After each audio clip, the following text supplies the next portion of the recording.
মানে actually Mamun Khaled sir এটা plan করছে, যদিও অনেকে অনেক কিছু বলছে, but I was a witness there. এবং জিয়ার সাথে আমার কনভারসেশন হচ্ছে এইভাবে যে বলতেছে আমি আগেই না করছিলাম না করতে, কিন্তু ওই মামুন খালেদ স্যার ওখানে ইয়াটা ঢুকাইছে, ওই যে ওয়াইন ঢুকাইছে, এবং কিছু বিছানার ওখানে কিছু পর্নোগ্রাফি রাখছে। সে সময় ধরেন ডিজিএফআই চিফ ছিল তো মেজর জেনারেল মামুন খালেদ।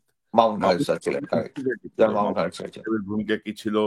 মানে আমি ধরেন যে একজন মানে এই বাড়িটা ধরেন পৃথিবীর অন্য কোনো রাষ্ট্র হলে এই বাড়ি থেকে যদি আমি উচ্ছেদও করি, এটি আমি জাদুঘর হিসেবে রেখে দিতাম, যে এখানে আমার সেনা প্রধান, স্বাধীনতার ঘোষক, রাষ্ট্রপতি, প্রধানমন্ত্রীর যে বাসস্থান, এটি এটি সংরক্ষিত জায়গা হিসেবে ঘোষণা করা হতো।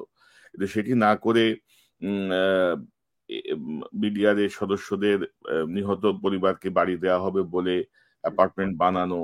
তো মানে এটার মানে ইন্টারনাল প্রতিক্রিয়া আর কি ছিল, বা মানে এখন কি করা যেতে পারে, আপনি কি মনে করেন? না, এখন যেটা হয়েছে, মানে মানে আমাদের আমাদের আমরা তো অ্যাকচুয়ালি বাংলাদেশের যে রাজনীতিটার মধ্যে একটা প্রতিহিংসা রাজনীতি, আমরা কালচারটা এমন ভাবে ইয়া করেছি। আহ, আহ, আপনি একটা জিনিস খেয়াল করে দেখেন যে এই ঘটনাটা যখন হয়েছে, তখন এইটার ব্যাকলেশ হিসেবে কিন্তু দেখেন যে এই আগস্ট বিপ্লবের পরে কিন্তু সবাই 32 নম্বর রোডে আগুন দিয়ে দিয়েছে, তাই না? হুম। আমাদের তো এই বিল্ডিংটার সাথে বা এই ঘরের সাথে কোনো শত্রুতা নেই, তাই না? হ্যাঁ, ইভেন জেনারেল জিয়া একজন নেতা, ইয়ার সময় আমাদের 71-এর সময় ক্ষুদ্র উনি পালিয়ে গিয়েছিলেন সুটকেস নিয়ে, আমরা সবাই জানি। তারপরে তো উনার নামটা বিক্রি করে তো অ্যাটলিস্ট একটা আমাদের মুক্তিযুদ্ধে উজ্জীবিত করা হয়েছে, তাহলে আমাদের কিন্তু শেখ পরবর্তী। মুজিবুর রহমান না, এখন ধরেন মানে 32 নম্বরের যে ঘটনাটা আপনি বলছেন, এটা হচ্ছে ধরেন গত 16-17 বছরে কারেক্ট, হাসিনা কারেক্ট, যেভাবে মুজিবকে আপনার পীর বানাই ফেলছে, মানে কারেক্ট, কারেক্ট। উনি কি বলবেন, ওইটা আমি বলতেছিলাম যে মানুষের জায়গায় খেল। জায়গায় 4,000 কোটি টাকা দিয়ে এই মূর্তি বানাইছে। আর তাছাড়া মনে করেন যে এই যে শেখ মুজিব যে বাকশাল বানাইছে, সমস্ত ইয়াটিয়া করে দিছে, এগুলা কিন্তু আমরা ভুলে যেতাম। এই শেখ হাসিনা কিন্তু আমাদেরকে মনে করিয়ে দিয়েছে। প্লাস এই যে বাসাটা থেকে ইয়া করাই দিয়ে কিন্তু এখন দেখেন, মনে করেন যে যারা আইনের শাসনে বিশ্বাস করি, আমি আইনের শাসনে বিশ্বাস করি, তারপরেও যখন 32 নম্বর এর যখন আগুন জ্বালাইছে, তখন কিন্তু আমার ভিতরে একটা ঠিক আছে করছে, মানে এই অ্যাটিটিউডটা আমার ভিতরে আসছে। বাট আমি কিন্তু আইনের শাসন মেনে চলি।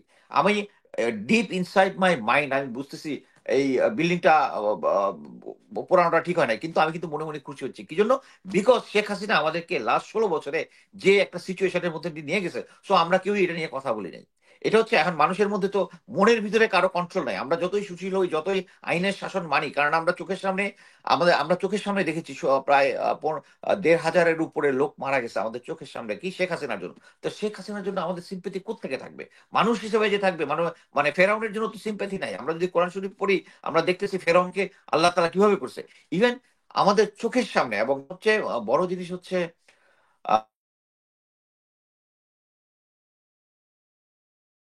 সেনাবাহিনীকে এই হাসিনা সরকার যেভাবে স্পয়েল করেছে, এবং এটা শুরুটাই হচ্ছে 25 ফেব্রুয়ারির ইয়াটা দিয়ে। আর তারপর হচ্ছে এই কি বলে, এই ম্যাডাম খালেদা জিয়ার বাসা থেকে উচ্ছেদ করা নিয়ে। এবং সো মানে মুজিবের শুধু তো উচ্ছেদ তো না, উচ্ছেদের পরে আমরা দেখলাম যে একদিন পরে সেখানে সাংবাদিকদেরকে নিয়ে যাওয়া হলো, আচ্ছা, ফ্রিজে এটা একটা ওয়াইনের বোতল, মদের বোতল, নানা নানা রকম কিছু দিয়ে বেগম জিয়াকে আরো হিউমিলিয়েট করার চেষ্টা করা হলো। এটা একটা তার ইন্টারেস্টিং স্টোরি। পরিকল্পনা একটু যদি শুনি আপনার কাছ থেকে আচ্ছা, বিস্তারিত। এটা খুব ইন্টারেস্টিং স্টোরি। প্রথমে তো মনে করেন যে প্রথম দিন যেটা হলো, আপনি ভিডিও ফুটেজে দেখেছেন যে টাইম লাগলো, আস্তে আস্তে সবকিছু রেডি করাইলো। তারপরে তাদেরকে এখান থেকে ম্যাডাম জিয়াকে সরাই দিল। সরাই দেওয়ার পরে একটা পার্টি প্রথমেই শুরু হচ্ছে যে তারা মানে আচ্ছা, আমরা তো ভিডিও টিডিও নিয়ে এবং ডিজিএফআই লোক ছবি টবি তুলেছে। তোলার পরে আমাকে 2 দিন পরে হঠাৎ করে ডিজিএফআই থেকে ফোন করলো। ডিজিএফআই আর্মি ডেস্কে অফিসারের নামটা ভুলে গেছে, ফোন করে বললো যে স্যার, ও না না, এটা ফোন করাটা পরে। আচ্ছা, ওই দিন আমাকে এমআই ডাইরেক্টর থেকে বললো যে সমস্ত সাংবাদিকরা আসবে ওই ইয়াতে, ওই বাড়িটা দেখতে, ম্যাডাম জিয়ার বাড়িটা দেখতে। অতএব তুমি তাড়াতাড়ি গিয়ে ওইটা আগে আগে একটু ইন্সপেকশন করে আসো কি অবস্থা, মানে জাস্ট ডাইরেক্টর মিলিটারি জানতে চাচ্ছে না আমার কাছে কি। তা আমি সাথে সাথে ওখানে গেলাম, গিয়ে দেখলাম যে এখনই চলে আসবে, সাংবাদিকরা বাইরে লাইন আপ হয়ে আছে। আমি আগে ভিতরে ঢুকেছি, গিয়া দেখি যে ওই যে দরজা যেটা ভাঙছে, ভাঙার পর তো ওটাকে রিপেয়ার করছে। তো মানে মানে রিপেয়ার করার পরে তো অ্যাটলিস্ট ওই যে নিচে গুড়া টুড়া যেগুলো আছে ওগুলা তো মানে সরাবে। কিছু সরানি, মানে যে কেউ এসে দেখতে বলছে যে এই যে দরজাটা ভাঙছিল যে, ততক্ষণে সাংবাদিকরা ঢুকে গেছে। আচ্ছা, ঢোকার পরে তো সবাই সবকিছু সব বিভিন্ন অংশ অংশ দেখতেছে। এর মধ্যে আহ, আমি মানে প্রথমে আমি ম্যাডামের ঘরের পাশেই ছিল একটা ছোট ফ্রিজ ছিল।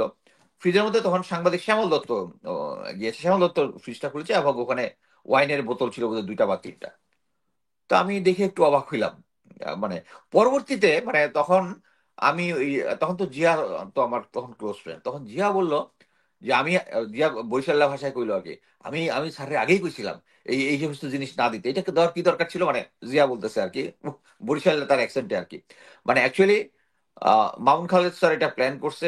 যদিও অনেকে অনেক কিছু বলছে, but I was a witness there. এবং জিয়ার সাথে আমার কনভারসেশন হচ্ছে এইভাবে যে বলতেছে আমি আগেই না করছিলাম না করতে, কিন্তু ওই মামুন খালেদ স্যার ওখানে ইয়াটা ঢুকাইছে, ওই যে ওয়াইন ঢুকাইছে এবং কিছু বিছানার ওখানে কিছু পর্নোগ্রাফি রাখছে। That was A disgusting thing ever. সবচেয়ে অবাক হচ্ছে এই কাজটা করছে হচ্ছে মকসুরুল, মেজর মকসুরুল, আপনারা সবাই জানেন।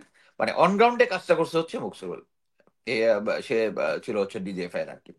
তো আমাদের মিলিটারি অপারেশনে আমি, জিয়া যদি আমাকে নাও বলতো, জিয়া আমাকে যেটা বলছে সে মানে যখন এই ডিসিশনটা নিচ্ছে সে মামুন খালেদ স্যারের সামনে ছিল, বাট সে বলছে যে সে নাকি না করছে আমাকে। বাট এটা যদি জিয়া নাও বলতো, বাট এটা বুঝতে হবে যে এটা একটা বিগ টাইম অপারেশনের মতো এখানে হচ্ছে, যেহেতু একটা বিরোধী দলের ম্যাডাম খালেদা জিয়ার বাড়ি উচ্ছেদ হচ্ছে, এটা একটা ব্যাকলেশ হতে পারে। যে কোনো একটা সিচুয়েশনের মধ্যে কন্ট্রোল রাখার জন্য এভরিথিং যাতে ইনফরমেশনটা জানা যায়। সো এই ধরনের সিচুয়েশনে হাইয়েস্ট পসিবল লোকের মাধ্যমে, মানে কনফার্মেশন ছাড়া এটা হওয়া উচিত, এটা আমি অ্যাজিউম করতাম যে এটা অবশ্যই জেনারেল মাউন্ট খালেদের আদেশে হয়েছে। বাট জিয়া এটা আমাকে কনফার্ম করেছে। এবং এটা করার পরে সাংবাদিকদেরকে যেটা হয়, মানে সাংবাদিক সবকিছু দেখে ছবি টবি তুলে নিয়ে আসছে। এবং যখন সাংবাদিকরা চলে যায় তখন, আচ্ছা আচ্ছা এখানে একটা জিনিস বলি, আমি কিন্তু ওখানে কাভারে, সাংবাদিকের কাভারে ঢুকেছিলাম। মানে আমি গোয়েন্দা সংস্থা না, আমি সব সাংবাদিকদের সাথে লাইনে ধরে, যখন আসছে লাইনে ধরে আমি সাংবাদিকের কাভারে ওখানে ঢুকেছি আর কি, not as a intelligence operative ওদের সাথে, just to watch over what is going on. আচ্ছা, ঢোকার পরে যখন আমরা বের হয়ে যাই সবাইকে, ওই ডিজিএফআই এর এক অফিসার আমাদেরকে একটা করে সিডি দিছে। মানে সিডি দিছে, দেওয়ার পরে আমরা তো চলে আসছি, তো সিডিটা তো আমি রেখে দিছি, আমি এটা চলে দেখি নাই। 2 দিন পরে, আচ্ছা, এর পরের দিনই সাংবাদিকরা যাওয়ার পরের দিনই সমস্ত পত্রিকায় ওই ভাঙ্গা দরজার ছবি সহ আসছে, ইফ ইউ রিমেম্বার। আপনি তো নিশ্চয়ই দেখুন দেশেছিলেন। এইটার সাথে সাথেই মানে আমাদের মধ্যে মানে ডিএমআই আমাকে ফোন করছে, আচ্ছা এই এই ছবিটা কে তুললো। আমি বললাম, স্যার ক্যামেরাম্যান ছিল 3জন, আমার কাছে ছিল ভিডিও ক্যামেরা, আর ডিজিএফআই এর একটা ছিল ক্যামেরা, আরেকজনের কাছে ছিল ভিডিও ক্যামেরা, তো এই 3জন ছাড়া তো আর কেউ তোলার কথা না। আচ্ছা, শেষ। তারপরে 2 দিন পরে আমাকে ওই ডিজিএফআই অফিসার ফোন করছে, কয়, স্যার আমরা একটা আহ, একটা নতুন সিডি করেছি, আরো কিছু নতুন ভিডিও টিডিও দিয়ে আপনার যেটা পুরোনোটা দিয়েছি ওটা চেঞ্জ করে দিব। আমি সাথে সাথেই বুঝতে পারছি যে কিছু একটা ঘাপলা হচ্ছে। আমি সাথে সাথে ওটা কপি করবো, ওর আসার আগে ধরে করে ওটা কপি করে ফেলছি। করার 5 মিনিটের মধ্যে দেখি তার লোক আসছে, পরে আমি চেক করে দেখলাম। দেন আমি আমার বস আখতার আহমেদ স্যারকে বললাম, স্যার এই যে এই ঘাপলাটা করছে হচ্ছে ডিজিএফআই যে সিরিজটা দিছে ওর মধ্যে ওই ওই ভাঙ্গা দরজার ছবি সহ দিয়ে দিছে। যার ফলে এটা এরপরের দিন সমস্ত সাংবাদিকরা পেয়ে গেছে। তো এইটাই ছিল হচ্ছে মূল স্টোরিটা। মানে তারা পরবর্তীতে এটা নিয়ে আমি ওখানের ভিতর যারা যে সমস্ত সাংবাদিকদের দিয়েছিলাম তারা ভিতরে লাইভ করতেছিল। আহ, আহ, তাদের মানে তখন বিভিন্ন ধরনের স্টোরি টোরি বলতেছিল, এরকম আমার মনে আছে আর কি। বাট অন গ্রাউন্ডে এইটাই হচ্ছে মেইন স্টোরিটা। বাট আমরা এখানে বোধহয় একটা জিনিস মিস করতেছি, সেটা হচ্ছে আহ, আমরা সবার কথা বললেই নাটের গুরু কিন্তু ছিল ইকবাল করিম ভুঁইয়া। উনি সমস্ত প্ল্যান প্রোগ্রামটা সমস্ত কিছু ইয়া করেছিলেন। এবং আমি আমি এই প্রসঙ্গে আপনার কাছে জানতে চাই, ধরুন মামুন খালিদের এই যে ধরেন একটা ন্যাক্কারজনক একটা, সে মানে বেগম জিয়াকে একটু হিউমিলিয়েট করা, একটু নিম্ন ইয়ে করে, এবং আপনি কারেক্ট জানেন যে এই মদের বোতল বা এগুলো নিয়ে শেখ হাসিনা বিভিন্ন সময় বিভিন্ন ভাবে কারেক্ট কারেক্ট কথা বলেছে, মানে কারেক্ট অপমানজনক কথা বলেছে। তো কারেক্ট কারেক্ট মামুন খালেদের সাথে কি বেগম জিয়া বা জিয়া পরিবারের কোনো এনিমিটি ছিল, বা ইকবাল করিম ভুঁইয়া, অর্থাৎ এটা এটার মাস্টারমাইন্ড কে আপনি মনে করেন?